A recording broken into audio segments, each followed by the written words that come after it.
My name's Abigail, and you're listening to Absolutely Me.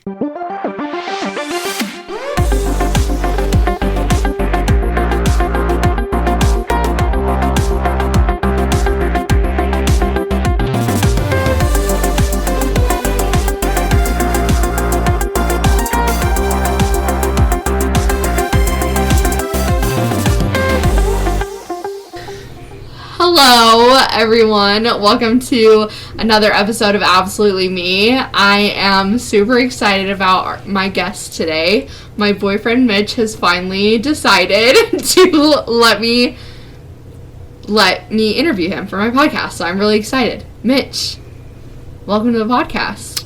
Hello. How much am I being paid for this again? At least like $1,000. Oh, okay. We can negotiate again after this. Okay, all right.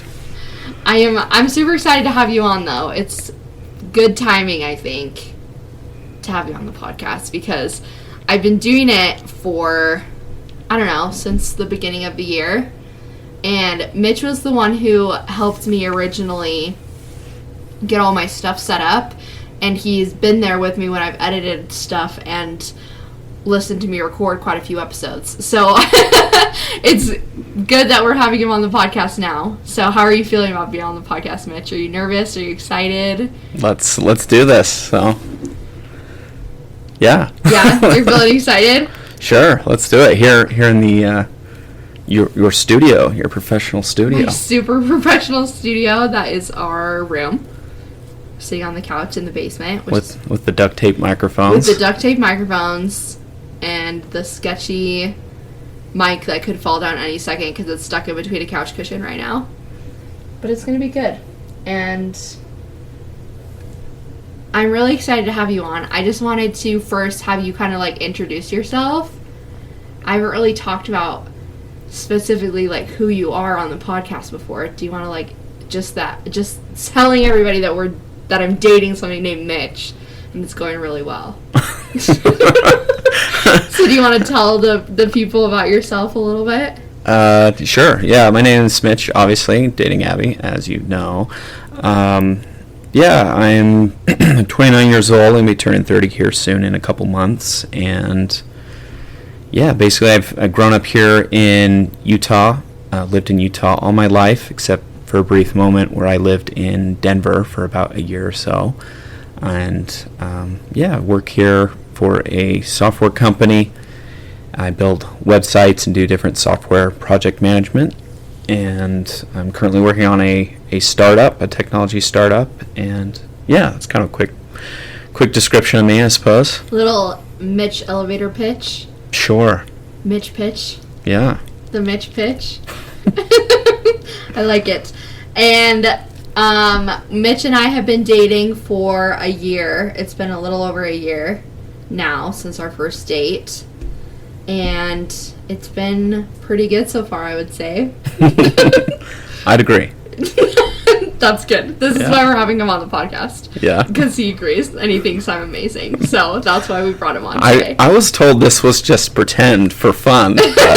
Then you announced it on social media, and so now we've got to really actually record this. I know. I posted about it on social media. Spoiler alert, if you follow my Instagram, I posted about it before we actually recorded the episode because he agreed to do it earlier this week, and I was like, as a pretend run. And I was like, okay, awesome. So then I posted about it, and I was like, well, it looks like you actually have to do it now.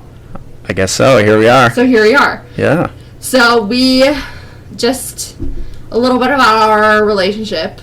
We started dating like a year ago. We met on Hinge. Super fun. Super cliche. I feel like everybody meets on dating apps these days. Like a lot of people I know that are dating met on dating apps. And sometimes they work and sometimes they don't. For us, it seemed to work out. Yeah, I agree. But it's the only time, and we're going to get into this later. Mitch doesn't know what we're going to talk about. Yeah, I have no idea where this is going. This could go any direction. But we're going to get into it later. We're going to get into dating apps later. Okay. But I wanted to do a little icebreaker first, just to, get us in the flow. So I wanted us to talk about things that have been pissing us off lately. And we can each just do 3 things. And we'll just we'll just switch and go back and forth. So, do you want to start, Mitch? Something that's been pissing you off lately? Oh, man. So many things. No, just kidding. Yeah, let me think about this for a second. Let's see here. Something that bothers me, being micromanaged. That's probably something that kind of comes to mind. That's been pissing you off a lot lately. Tell the people. Tell the people. Yeah. They don't need to know my drama. Yes, they do. That's why they're here. Oh, okay. Let's see. Yeah, being micromanaged. Not a lot of interesting things to say about it, other than it's not ideal. So currently, really enjoyed my job. I've worked there for almost about 3 years or so, and it has been awesome. It's been a great opportunity, and really enjoyed my coworkers and the projects. But I don't know, a little too much micromanagement going on. So currently looking for new jobs, and hired somebody on Fiverr to apply for jobs for me. Which is the best thing that I've ever heard in my life. So I currently have hundreds of resumes going out for remote positions. Yes. There are a few individuals sending them out for me. And it's a funny experiment I'm currently running. I don't have a lot of free time, and it took a lot of time to apply for jobs. I was spending like 10, 15 minutes per job, and figured I'd just kind of hired it out. So we'll see how that goes. Yeah, something that is a fun fact about Mitch is that he loves Fiverr, and I didn't really even know Fiverr existed until me and Mitch started dating, and he uses it for so many ingenious things that I literally never would have thought about before. So if you need tips on streamlining your life using Fiverr, hit Mitch up, because he's like the expert at it. Well, my first thing that I'm pissed off about is, and you've seen this is, I'm normally a pretty patient person, but when I drive, I just get like absolutely feral. I'm afraid. Mitch is genuinely afraid sometimes when we're driving, and I don't know why or what it is, like what within me causes just the anger to come out when I'm driving. But like when we drive anywhere and I'm the one driving, if there's people who are being dumb drivers or going too slow, I get so mad. I get so angry. And Mitch is really nice, and if I'm ever like feeling upset or like angry before we're driving, like if something's bothering me or like I'm mad, then he's like, I'm just gonna drive, and he just doesn't give me a choice, which probably is for your own personal safety reasons. For the world's personal safety reasons. So I'm not road raging down the road. But that's been pissing me off lately as well. But like really all the time. But just like especially lately, especially too, traffic has just been so bad lately, and it took me like an hour and 15 minutes to get home the other day, and I wanted to riot in the streets. It just really pissed me off. So, Mitch, what's your second thing that pisses you off? Second thing. Let's see here. You're gonna have to help me out with this one. Yeah. Let's see. Yeah, so dating, I think sometimes it's funny. I get frustrated by trashy people on dating apps, even though I'm not currently using them. Yeah. But when I hear of stories of people on dating apps, particularly trashy guys on dating apps, it drives me nuts. So. What about them like makes them trashy? Like what pisses you off about it? I don't know. They just just their dumb, stupid faces. Yeah, although Riley recently made quite a comedy out of showing all of the trashy responses she gets on dating apps from people. So they can be very comedic if you look at them from the right angle. So Mitch just gets pissed off because he doesn't understand how people can be so dumb and just go through the world acting so trashy. That's what pisses him off, is he just doesn't understand why people act the way that they do, right? Right. And it's quite funny. We both get kind of pissed off, but Mitch, like, really gets annoyed, and it's pretty funny to see. That's why I like him so much, though. Every time he talks about it, just means it's a green flag for you when you get pissed off at all these other guys. So I like that. I don't have a third one. My roommate's upstairs. We'll have to skip over it. Well, that's okay. We're gonna have to skip over Mitch's third one because his third one is his roommates, and his roommates are home. So we're gonna skip that one. My third one. Well, I guess my second one. I have two more. Okay. This made me think. I thought of this while we just went to dinner. We had a little date to Chuck E. Cheese's. We went to Chuck E. Cheese's for a date night for dinner. No, just kidding. Where a kid can be a kid. A kid can be a kid. Isn't that it? That's yes, our okay, theme that's song. what I thought. You were just there, didn't you hear the theme song? You're right. I'm sorry. But at dinner at Chuck E. Cheese, we saw this. There's this couple, and I don't know if you noticed them, but I wanted to say something to you, but they were kind of sitting kind of close to us.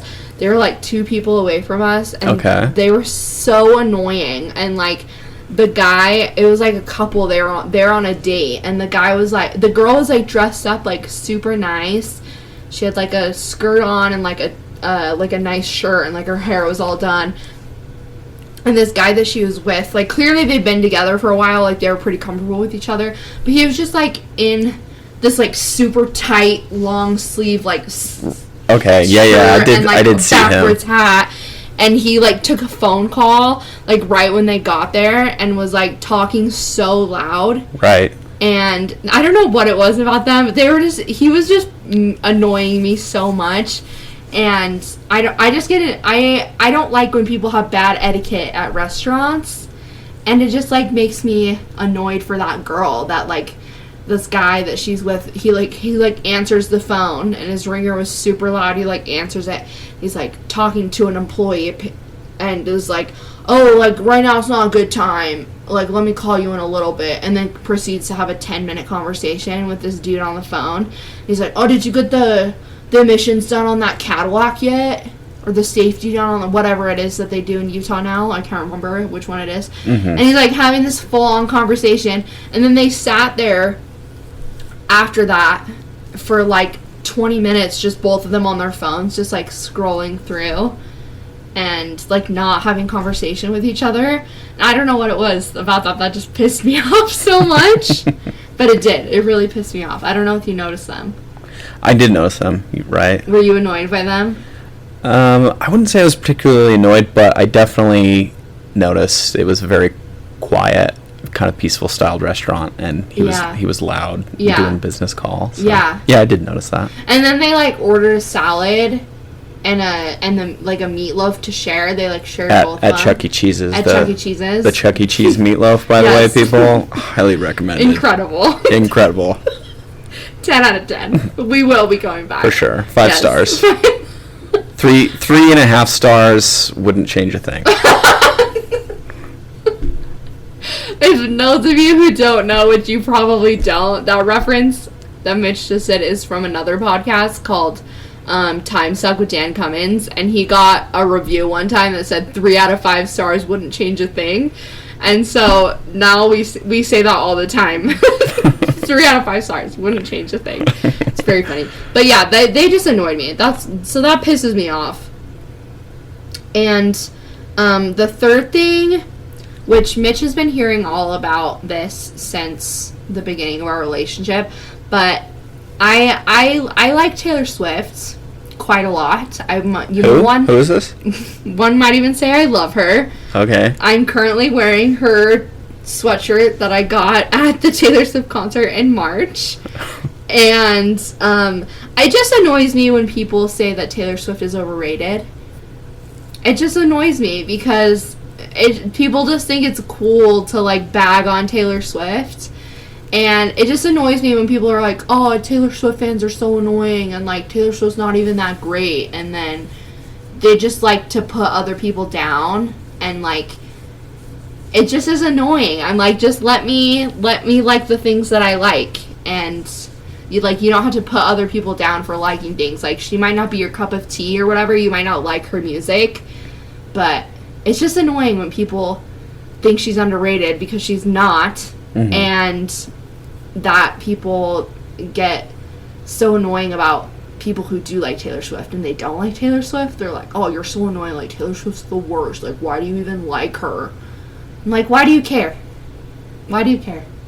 Anyways, that's Mitch has heard many rants about, I've been telling him all about Taylor Swift and Travis Kelce this week, and like I've seen so many videos about it, and I keep showing him. He's probably so annoyed at this point. he literally doesn't, he could care less. He could not care less. Yeah, would you agree with that? It's not annoying, but I'm not a particular fan. Like, I don't get excited by Taylor Swift. I don't have any issues. It's very neutral about Taylor Swift. Yeah. There's the one song. I was just gonna say that. We did find a song this week that you liked. Yeah. Ready for It on the Reputation album. Right. You really liked, and so that was exciting. Yeah, I'm gonna blast out my car, my Saturn, with the windows down. It's a good song. It's a good album. Yeah. He had some thumbs up and like neutral and some thumbs down on that album though. We're gonna find some other songs that he likes though, because I think there will be other ones. Okay. We just gotta explore. There's a wide range. There's 10 albums worth of music, so I think we can find at least one other song Okay. that you're fine listening to. Being converted. Yeah, you are. The next thing that we wanted to talk about, people really liked the food updates that I gave in last week's episode, so I just wanted us to talk about some food places that we've been eating lately. Okay. Because we've had some good food lately. Or just like always, I feel like. One thing I really appreciate about Mitch is that he appreciates my love of food, and he is willing to go and explore that with me. I think I've realized more since I've been dating Mitch too that I am kind of not a food snob, but I do enjoy really good food. And I appreciate that you appreciate that about me, and that you like going and trying new foods and like getting food with me. So thank you. You're welcome. It's fun. Thanks for coming with me. Yeah, you're welcome. So some good places that we've been obsessed with lately. I talked about this place last week, Oakwood Fire Kitchen, which we are obsessed with. It's good stuff. It's the best. But we went for brunch on Sunday, and we got these beignets that literally changed my life. I cannot stop thinking about them. And Mitch and Riley, my best friend, also was there, and you guys didn't understand like the level of transcendence that occurred when I ate those beignets. I like forced Mitch to eat one, and he like can't really eat bread, and I like forced him to eat one because I was like, she looked me in the eye and said, "This is the greatest thing I've ever tried in my entire life." And I said, "Well, if that's the case, I better try this." And I mean, it was good. It was so good. It was so good. In that moment, it was the best thing I've ever had. I give it like, a solid 8 out of 10. I give it it a was 10 good. out of 10. Yeah. They had like homemade jam with it too. Oh my gosh, it was so good. So if you need a good brunch, go to Oakwood Fire Kitchen and get the beignets. Let the people know, Abby. I will. I've been telling literally everyone that I can about these beignets. The other thing that we've been loving lately is there's this Thai place downtown. It's called Lenon Thai, and they have a lunch special that you can go. It's like $6, and you get like a bunch of curry. They have like curries of the day, so they change every day.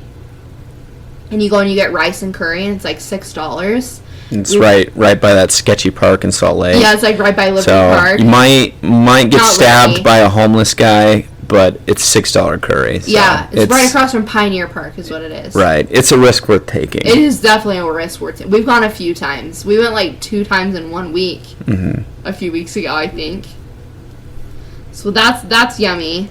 And then last week we also went to this place called Edna's in Lehigh, and it was pretty exceptional. We got like these they called them Irish nachos, I think they called them. They like made in-house potato chips, and then they put like ranch and bacon and green onion on it, and they were so good. And we got bread pudding, and it was, Mitch, I think, said his favorite. Or up there on the list. It was up there. It was up there. We've been bread pudding connoisseurs since we've been dating, and this is in the top 3, probably. For sure. Might even be top 2. You know, funnily enough, I still feel like Chuck-A-Rama's in my top 3. Yeah, I know. We're trying to find one to knock Chuck-A-Rama off the top of the list. Yeah, maybe that's one of those, like, quantity over quality things where it's like, it's pretty good bread pudding, but you can eat an entire truckload of it. It's true. That's true. You can't eat an entire truckload of Edna's bread pudding without going to bankrupt. That's right. So, we're trying to find... We'll keep you guys in the loop, though. Some good ones. But yeah, those are... Oh, last thing that I wrote down, I forgot about. I've been getting these things from Harmon's that's like, it's next to where the yogurt is and the Jell-O. Mitch is already laughing because he knows what I'm talking about.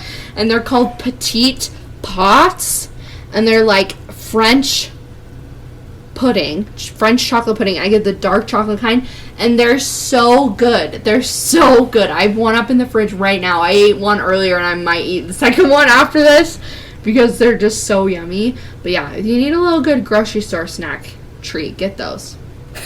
Is there any other food? There's the people's food update. There's your food update. You're welcome. Is there any other food items, Mitch, that you can think of that you want to update the people on? I didn't know that was a thing. I didn't come prepared with my food items that the people need to know of. It's all right. Well, next time. Next time you come on. Okay. You can give a good food update. That's right. We do enjoy good food, so good food. That's like the first date that we went on. We went to Slackwater Pizza in Salt Lake, and I'd never been there. And we went, and it was like pretty exceptional pizza. And I was like, all right, I like this guy. He picked a good restaurant. There you go. That was one of the things that I liked about you at the very beginning. And we've just had good food ever since. We've been eating good food for a year. It's true. And both of us been eating real good. Right. That's all I'll say about that. So, the reason that I brought you here, Mitch, and to talk is, one, because I like you a lot, and it's fun to just, like, have conversations with you. But second, I felt like it was a good thing to talk to you about was relationships and dating, because that's, you know, you're my boyfriend, and we're in a relationship, and we've had a lot of these conversations over the last year that we've been dating each other. Mm-hmm. So I just kind of wanted to talk about, like, dating and relationships and just, like, how crappy dating is. And Mitch has, like, a really good method for dating, and I want him to talk a little bit about that. What? What am I supposed to talk about? And we're just going to talk about, like, what makes a good relationship and some things that we feel like we're doing well in our relationship. Does that sound good? All right. All right. Put me on the spot. I wonder I where this is going. I literally didn't tell Mitch about any of this. Yeah. So, first, let's just talk a little bit about your dating experience in the past and how you, like, when you were in your 20s, what dating was like versus what it's like now. How has your dating life evolved? How is dating compared to when I was 20, or how has my dating life changed? Both, or either, whatever you want to talk about. Just how did you date when you were 20 versus how you date now? Well, one, I'm in a defined relationship, which maybe early 20s wasn't always the case. I had a girlfriend, I think around that age or so. We dated about a year. It was really good quality relationship. funnily enough, we never fought, not even once. I always remember that, and I'm a little bit prideful about it. I throw it out occasionally, but I think it's something to feel good about, just because everyone's known someone who's been in a relationship where there's, disagreements and bickering and whatnot, and I didn't have that in my previous relationship. But a big contrast, I think, between maybe like early 20s dating and maybe kind of more where I'm at now is those relationships felt a bit more like trial relationships. They felt much more like getting to know, I was learning as much about myself as I was with dating. Whereas now, it's a lot different. It very much feels like I know what I want. I know what I'm seeking and looking for in a relationship. I know what red flags are. I know what things. I'm not the world's most experienced dater. I haven't. There's a whole life ahead of me full of continued relationships and such to learn, but it's different. It's different. I don't know how to exactly describe it, but I don't know. Does that answer your question? No, yeah, I think that's good. Yeah. Do you feel like dating was harder in your early 20s or now? Now, well, I'm currently dating you, so it's hard. Before we started dating. Right. Yeah, I'm not sure. I think I'd assume it would be harder. It was harder early 20s than say it was, 25 to 29ish. But I think that's pretty normal and natural a lot of times. I think I resonated well with girls. I think girls like me in general. But I think it's kind of difficult being, say, 20 years old or 21 years old. We've talked about this before, where, especially with these dating apps, where it opens up the field. It's hard for, say, a 20-year-old male to their range of age dating opportunities is drastically limited compared to girls. So it's hard to date.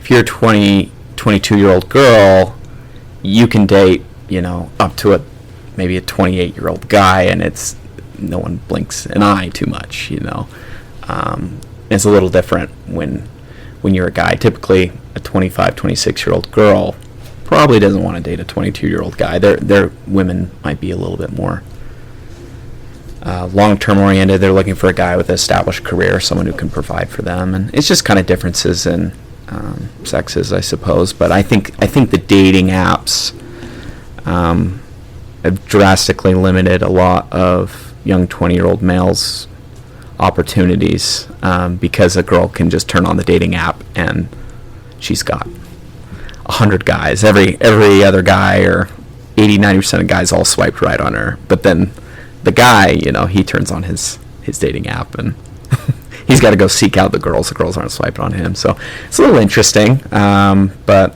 yeah, I don't think dating apps are bad by any means. I just think the dynamics are intensifying, which is interesting to think about. But I don't have to deal with any of this, so it's not a topic of serious interest by me by any means. But it's just good to talk about, though. I think. Yeah, it's an interesting question. I think I had never really thought about that until you and I started dating, and we talked about that, the differences in men and women dating. And I never really thought about how difficult it is for, like you said, younger guys to date.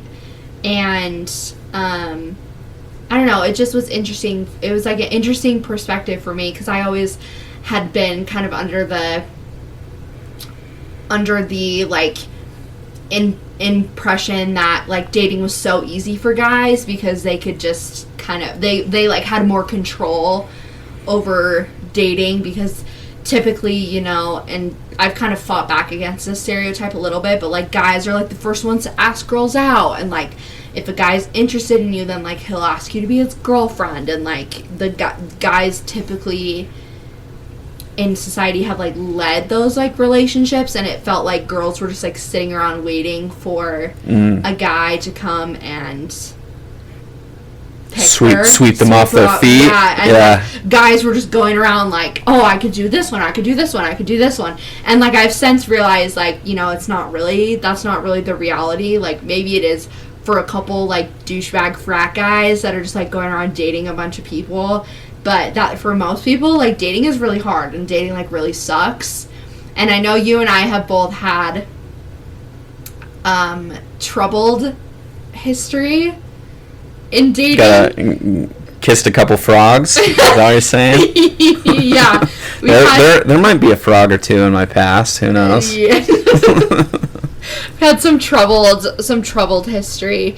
And from just, I mean, you guys have heard about, you know, on the podcast, and Mitch has heard about, like, my relationship before, and we've talked a little bit about him and I about dating people, you know, just, like, our past, and I don't really think either of us want to, like, dive into specifics about, like, past relationships, but let's do it right now. Let's air out all of our secrets. I've been waiting to be on a podcast with millions of people listening so I can throw all my exes under a bus. Same. I could throw them under the bus at any moment, but I don't even need to. I have my own podcast. I think my exes would be more comedic than anything to portray on a podcast. People would be like, "Oh my gosh, that's weird." That's crazy. I think both of us, but that's kind of the point I'm getting at. Is like, you and I have both had just kind of, like, ridiculous dating history for the most part.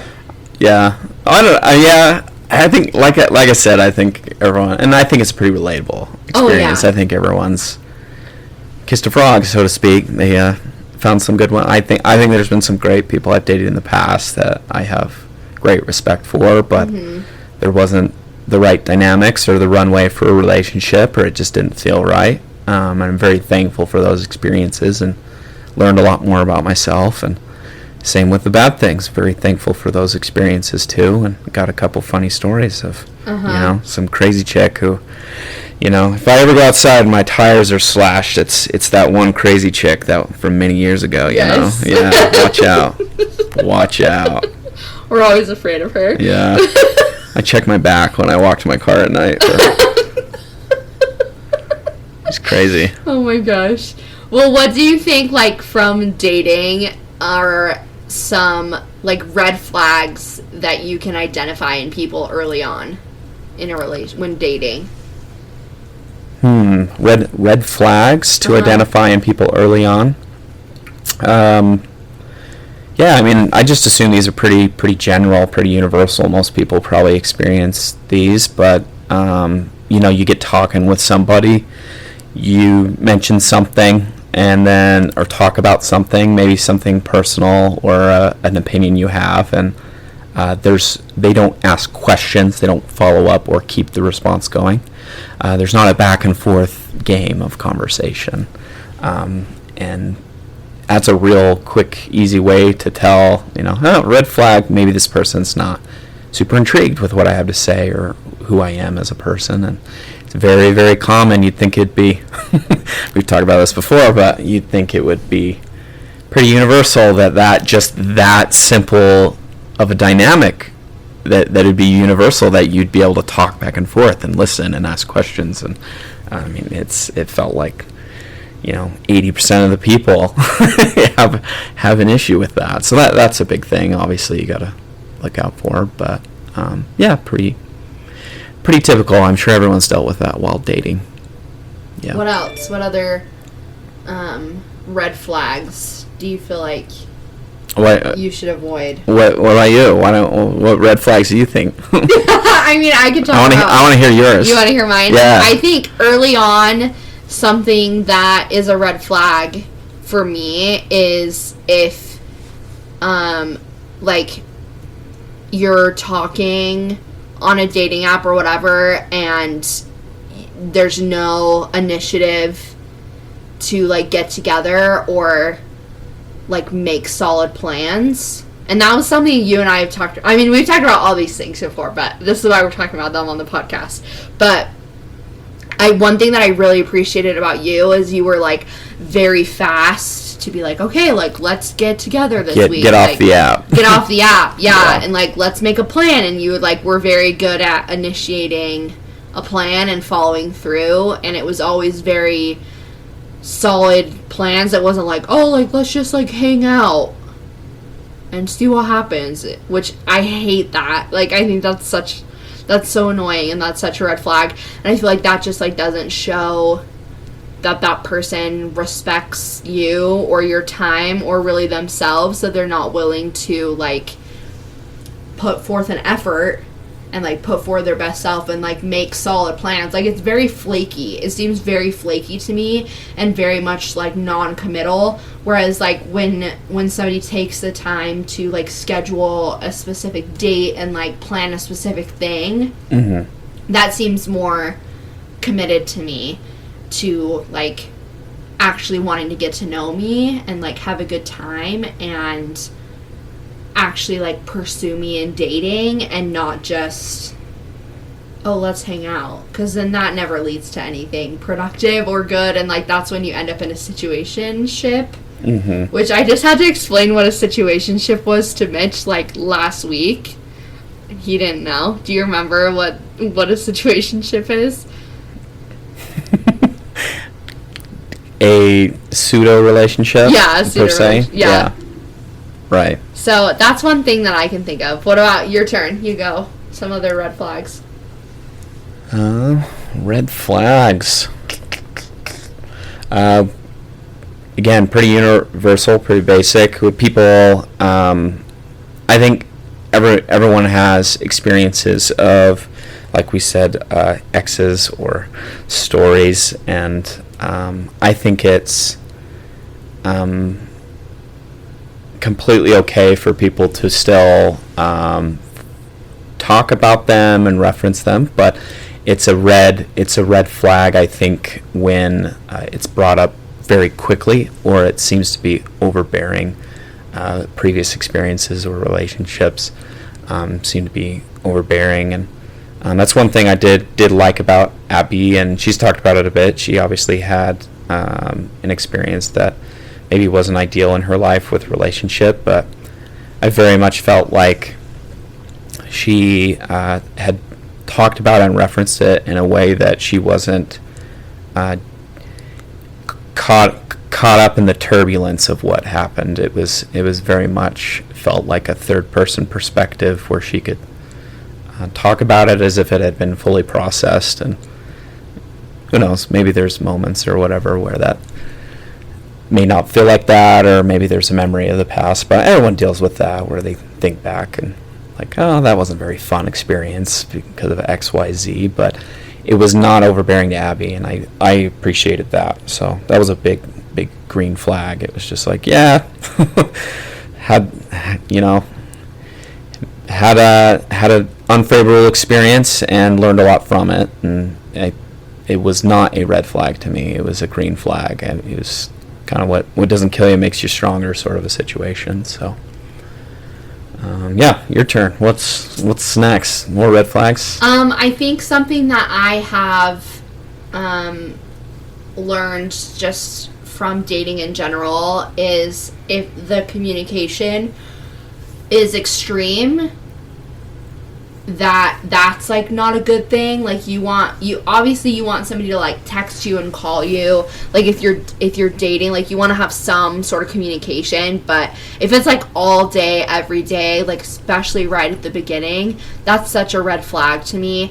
And then also if it's like hot and cold communication, if it's like one day they're like texting you all day every day, they're like calling you or like whatever, and then they go like 2 or 3 days of like nothing, and then it goes back and it's like they're hot on and it's just all the time like a lot and then nothing. That to me is also a red flag, because the communication I feel like should be consistent and like not overbearing. And I feel like a lot of these red flags that we're saying are things that we both have like seen in previous relationships in like the past couple years in dating, and we didn't see in each other, so we were like, yes, finally a normal person that I'm going on dates with. At least that's how I felt. You mean you don't want to slash the tires on my car? I don't, no. Okay, that's good to know. So yeah, that's something I feel like communication wise is not great. It should be either, it should be consistent. But do we want to talk about a couple green flags next? What do you feel like are green flags in a relationship? Green flags. I might need a second. I'm on the spot here, you know. I know. I can go first. Speaking to the people. Trying to give them the world's best dating advice. I know. I can go first if you want. Yeah, go ahead. And nothing comes to my mind. Obviously, there's green flags that I look for, but go ahead. I would say like a big green flag is not getting physical too quickly. That's something that I really appreciated and with our relationship, and it just, I feel like, helps to solidify the emotional connection that you have and just help you like stay a little bit more clear-headed when you're dating, I think, too. My primary love language is physical touch, and so any sort of like physical affection that I would get from guys in the past, I'd be like, oh my gosh, like, we're gonna date, like, we're in love, like, this is the best thing ever, like, they like me so much, and that was never the case. It was always just, they just wanted to make out or whatever, and, so I think not getting physical too quickly is a good thing. I think that shows, like, that the person is like invested in you and like actually, again, like wants to get to know you, is like committed to like the dating process and isn't just like trying to get together to get physical. And I remember I had a guy tell me one time that he like was, if he was like actually interested in dating a girl, then he wouldn't ever kiss them on the first date. But if he was interested in or wait, I think I got that mixed up. If he was not interested in dating a girl, then he would kiss them on the first date and he just like didn't care. But if he was not wanting, or if he was, wow, I'm like really stumbling over my words. But if he did want to date that person, then he wouldn't. He would wait. And then after that, I was like, well, that kind of sucks. And if I would like go on dates with guys and they'd like try and kiss me on the first date, I was like, nope, we're done with that.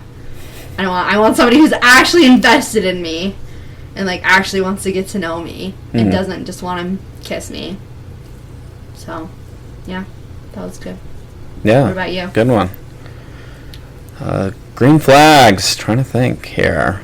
I think it's green flag. It's not a requirement by any means in a good relationship, but I think it's a green flag when the person you're dating has a good relationship with their family. Is by no means a requirement. Not everyone's family's dynamics are the same, but if they do have a good relationship, they very much appreciate their siblings and parents and grandparents, cousins, etc. That's a very, very valuable thing for so many reasons, mental health wise, and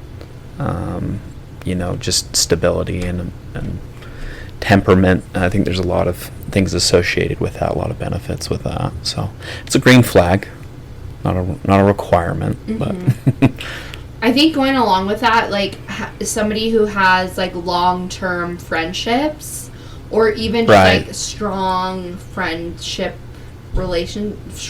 relationships with friends. Friendships. Not situationships? Not situationships. No long-term. What about people with long-term situationships? No, that's not good. You don't like those people? No. Okay. We don't want to date those people because we don't want to be the long-term situationship, right? But I think, like, having those long-term friendships shows and tells a lot about a person that, like, they're able to maintain a, like, healthy relationship with somebody over a long period of time. Over a long period of time, yeah. And I think that that's important to see because obviously, like, if you're dating somebody, you want to know that, like, they're not just, like, hopping around from people, that, like, they're actually invested in, like, long-term things. And so I think that's a good thing. And just that they have a life outside of your relationship is good, too. And that it's not, you're not just going to be, like, the end-all, be-all, like, all-encompassing everything for that person. Because that's scary, I think. Like, you don't want the person you're dating to fulfill every single aspect of your life and, like, fulfill every single role that you need filled in your life, because that's just not healthy. Right. Any other green flags you can think of? Nope, that's it. Got about 2, I think.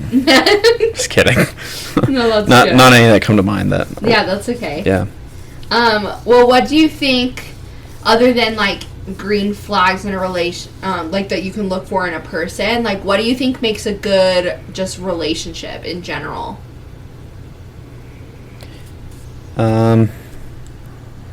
Man, so many deep questions here. Yeah.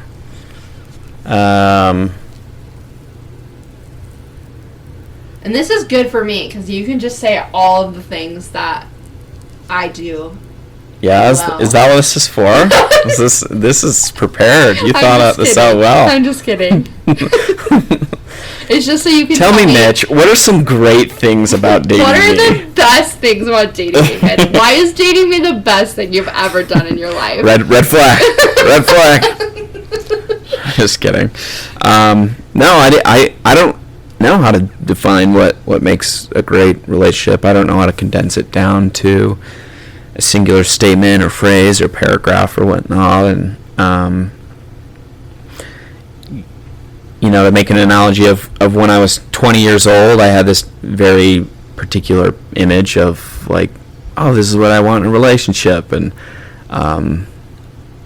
it didn't turn out that way per se. It's not to say that my life didn't turn out the way that I wanted, but it's just the initial ideas or projections of, like, oh, this is what I want in a relationship, very, very quickly weren't as fruitful as maybe I intended or planned. And what I mean by that is it's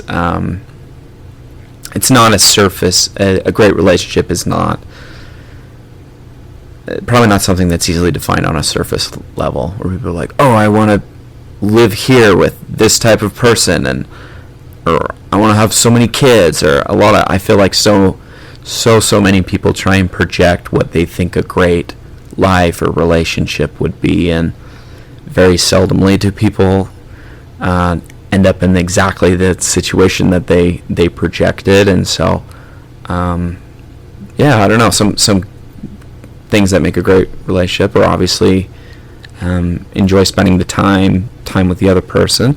I say that because my love language, I think, is time with others, but obviously you gotta be able to do that if you want a relationship, being around a person, spending a lot of time, and it's important that I feel like there's a level of conscious awareness between both people to realize that people are separate people. They're separate, even though they're in a relationship. So if somebody wants to do something or have a certain hobby or try eat a certain food or hang out with friends or whatever it is, that they have the complete freedom to be able to do that and express themselves, because which again seems so basic, but I've seen a lot of relationships where that's not the case, where people very much say, hey, don't talk to those friends, or, oh, I don't want you doing this on this day, or can you try and not watch that show, or can you try and not eat these foods? And it's important to always try and remember people are individual people and to let them go the path that they want to go, even if it's not exactly the thing that maybe you think is best for them. You need to have that division, I think, if that makes sense. So Yeah, what about you? What are your thoughts? I think, yeah, those things are really important. Something I've talked about a lot with my therapist is, and something you and I have talked a lot about, is being codependent and, like, Right. the conscious effort that I feel like you and I have made as individuals, like, not to be codependent on each other. And I feel like we've had conversations a lot over the last year where we're like, is this codependent, or is this just because we like each other and we just want to do things together? And so I think that that's really important, is learning, like you said, to be individual people and making sure that there is room in the relationship for each individual to grow. And I hope you guys know, too, as we're talking about this, we're not, like, saying that we have, like, the gold standard relationship and that everybody needs to aspire to have, like, the amazing level of relationship that we have. Not by any means. No. I mean, Abby tricked me on this podcast. So this isn't even... She told me that we were just going to practice for fun and then announced it on social media. And now I've got to do this, so... So we're not saying... Red flag, people. Red flag. I have plans. Girl tricks you to come on podcast. But, like, I'm not saying that Mitch and I have, like, the gold standard for relationships, but I think this is just good things for us to talk about and on the podcast. Well, there's just there are generalities that apply to a lot of people, and yeah, everybody's working on them and trying to be good at them. Doesn't mean everyone is, but yeah, it's good to talk about. And but yeah, like, I think it's important for people, and you and I have been good at this and have had a conscious effort about this too, is just making sure that we are not being codependent. And I feel like we're pretty good at, like, being individual people and not, like, entangling our lives and our webs so that they're completely enmeshed with each other, but that there's still, like, aspects of our lives that are our own. And, like, obviously we share things about our lives with each other, and, like, we have experiences with each other, and we talk to each other about what's going on in our lives, but, like, not everything that's happening, like, involves the other person. And I think that that's really healthy, that we have our own separate lives. And, like, I know something that I really struggle with is the, like, fear of abandonment and, like, messing things up. And you and I have talked about this a lot too before, that's, like, a big, like, deeply held fear that I have, is that I'm gonna do something to, like, mess up a relationship, like, mess up our relationship, or, like, that I'm going to do something wrong, or something's gonna happen and, like, you're just gonna leave. And, like, that's such a like, that's a narrative that goes on in my head a lot, and, like, something that I really have to make an effort to talk myself out of and, like, talk myself off that ledge. And so for me, it's healthy to have our separate things about our lives, so I can remind myself, like, hey, even if this goes wrong, like, even if something happens and, like, my life is not gonna end, like, I still have these other things that I can continue, and, like, I have these relationships outside of my relationship with Mitch that I can make healthy, and, like, have these things about my life that aren't all about Mitch, so that in the case that, in the horrible worst case scenario, that we did end, like, something did end up happening, then my life, like, wouldn't be completely over. Right, just like the old adage or whatever, two halves don't make a whole, two wholes make a whole. Yeah. And it's a strange paradox, and it's a cliche. I heard some teenagers telling each other that the other day. They're like, I don't want to be half a person, because that doesn't make a full person. And I was, like, cringing so bad, but it's, like, it's a good quote. It is. It gets thrown around a lot, but it's a very good thing to remember, because And the paradox is if you're not 100% whole just by yourself, just as who you are alone, essentially, then the relationship isn't whole in a way. And it sounds very black and white. I guess you're asking me what my thoughts are on relationships, so I guess I'm telling you what my thoughts really are. But I think you do. You need to be 100% whole if you want your relationship. And the idea of people seeking to try and close the gap or pushing responsibility on a partner or somebody else to make sure that they feel good because they're in a relationship with them, or to project that that their partner is responsible for their own feelings, it's not a sustainable dynamic, and it's a toxic relationship if you ask me. So you need to be the ideal scenario is to be 100% whole yourself.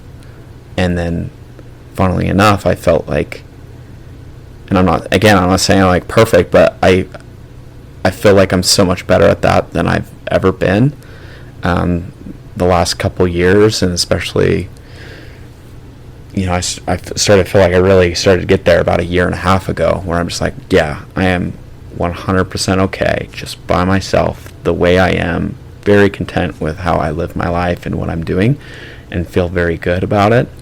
And funnily enough, that seems to be when a relationship comes along that seems like a quality, lasting relationship. And there's a paradox there. It's like when you're searching really hard for something, when you're trying to make a relationship work, you're trying to find a relationship, it doesn't seem to come along. But when you're whole, it all of a sudden it shows up, is at least how I feel about it. So yeah, I would agree. And I would say, like, there's a difference between being whole and being perfect. Yes, because yeah. You don't need to be a perfect person, or like a fully, like, you don't need to be operating at max capacity or like completely developed in like every aspect of your life to like find a good, healthy relationship.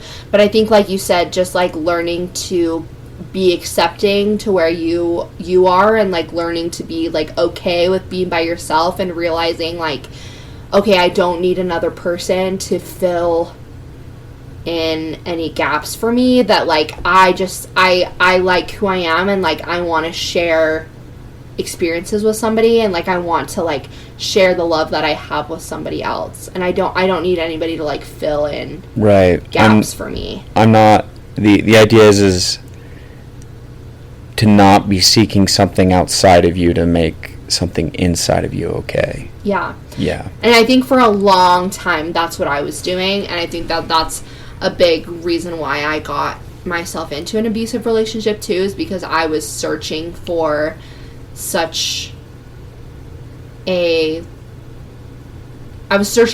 outside of myself to fill whatever hole or gap I had, and so I was willing to give up a lot to fill that hole within myself, whereas if I would have just had that already within myself, I wouldn't have put up with that. And so that's something that I feel really passionate about. It's about talking to people, is like understanding that it's important to fill your own cup and to find things within yourself and finding ways in your own life to fill up your cup. And that was like a hard lesson for me to learn, was like to not rely on other people to do that for me. And I think that that's something I'm still learning and probably will still be working on for the rest of my life. That's something I really admire about you too, is you're so good at that. And I remember, like, good at what? Sorry. I just like having like being whole in yourself and like being secure in yourself. And like, you're definitely the most secure person I've ever dated and probably ever known. Like, you're the most like self-assured and like the most secure person I've ever known. And that's something that really I like about you a lot. And like, that's something I think I admire you about, and I like strive to be better at in myself. But I do feel like I was good at it I was better at it. I'm better at it than I ever have been in my life, too. And I was when we met each other at the best point I had ever been. Well, I appreciate that. I definitely don't think of you that way, and I definitely don't think of myself as being perfect by it. I think my inner world, I feel very whole inside. I really do. I don't know if I really portray that in my outer world, and quite honestly, I don't think that really matters. I don't care if people think like, oh man, that I'm sure Mitch feels real good about himself, or I bet he feels whole. I don't think people particularly get that vibe from interacting with me, but I don't care, because I really do feel inside that I do feel whole. I feel very much good about things, and it sounds like I'm bragging, but no, it doesn't. I put in a lot of work to get there, so I'm gonna brag about it. Yeah, you should. It's a good thing, and like it's I said, a good thing. I'll talk about it all day long. I feel very good about it. Like I said, there's not a lot of people who can feel that way, and so right. And I think like it's an admirable thing to do, and one of the things like I said, I really like about you, and one of the things I like about our relationship too is just being able to be whole people together. And I have a good history of trying to fix people and being like, oh, like I can fix them, like they have these things, like I can fix them. I can fix that. Yes, I can fill that gap for them, and it's just been a relief to me to not have to do that with you and be like, you know what, he's got it. He can take care of himself, it's fine. He doesn't need me to fix anything. And that's good. So the last thing, which we're kind of talking about already, but I think just things that you feel like we do really well in our relationship. I gotta think about this. Bread pudding. That's an essential part. It is. That is a foundation of our relationship. Is food and bread pudding for sure. Yeah, I gotta lay off. I'm stocking up for winter here. Things we do good in our relationship. Mm-hmm. Yeah, I feel like it's a large. I don't know what else to add to that. To be honest, I feel like it's a kind of overlaps a lot with what we've been talking about. Yeah. Right. Yeah. What do you think? What are some of your thoughts? I think we're really good at communicating with each other. Mm-hmm. And, like, we don't ever, like, argue or bicker about things. And, like... What do you mean we don't bicker? We never bicker. But, like, I think it's good. I think it's good that if there is something that comes up that maybe is, like, a negative thing, that we're really good at talking through it. And, like, it doesn't ever get to the point of, like, contention, because we can just, like, have a conversation about it and, like, bring things up before it gets to the level of, like, contention. At least you're good. We're mostly good. We've gotten really good at it, I think. There was a time where I just had a mental breakdown for no reason, but we worked through it, and it was fine. And we didn't even fight. I just, like, had a mental breakdown. But I think it's good. I think we're good at communicating things with each other. I think we're good at a lot of things, honestly. It's why we're still dating, and it's why we're moving in together. It's because we're good at quite a few things. But I think we're good at, like, supporting each other. Mm-hmm. And, like, I always feel very supported by you in, like, things. Like, with the podcast, when I was, like, talking to you about wanting to do it, like, you were very much like, okay, like, let's get the equipment set up. Like, what, like, software do you need? Like, let's get it all figured out. And helping me interview people and, like, being there, supporting me, listening to the podcast and, like, those things. I think we're pretty good at supporting each other. Duct taping this microphone to my couch. Yes. And being willing to be on the podcast even though I tricked you. I am tricked. You said this is $1,000? Yeah. I have this on tape here. Yeah, you do. $1,000 will be yours. We'll just add it to your tab. Yeah, to my millions of dollars at this point. Abby brides me a lot with fictitious money, but as long as I have a legal paper trail, I can get it. You can cash out. I can cash out someday. There you go. Yeah. But I do appreciate you, and I'm glad that we could have this time to talk, and it's been really fun having you on the podcast. Was that as scary as you thought it was going to be? No, it's fine. Yeah. Totally worth $1,000. Yeah, that's right. You're welcome. And thank you to everybody who's listening. And do you have any final thoughts, Mitch? Anything else you wanna throw out there? Chuck E. Cheese meatloaf. That's where it's at, people. It's true. We can vouch for that. Yeah. Anybody want to go to Chuck E. Cheese? Hit us up. We'll be there. But thank you guys for listening. Hopefully you have an amazing week. And make sure you follow me on Instagram at Absolutely Me Podcast. DM me. My DMs are always open. I want your follows, you guys. Mitch is laughing at me. People are not going to understand this podcast. They really are going to give it 3 stars. 3 stars. No, this is a great podcast. I think people are going to love this podcast. That's right. Thanks for listening to another episode of Absolutely Me. Thank you to everyone who helped make this possible. Shout out to Tanner Johnson for the amazing intro.